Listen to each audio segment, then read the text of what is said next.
how to find password on the Netflix without resetting it. So let's get started. First, I'm gonna show you how to do it on your phone. I'm gonna click on settings, and next I'm gonna use the search bar and search Google.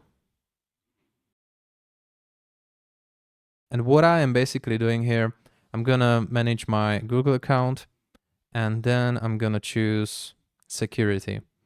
And we need to find password manager.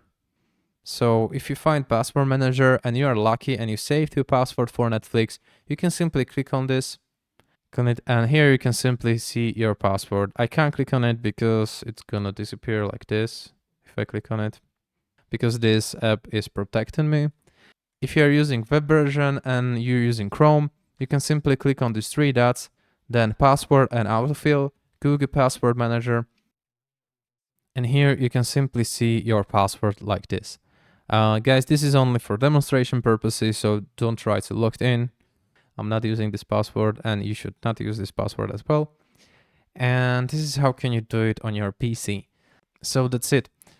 Unfortunately, if you didn't save your password with Google Password Manager, the only way how to do it is just simply click on Forgot Password, and you know the drill. Thank you for watching. If you find it helpful, please leave a comment and see you later. Bye bye.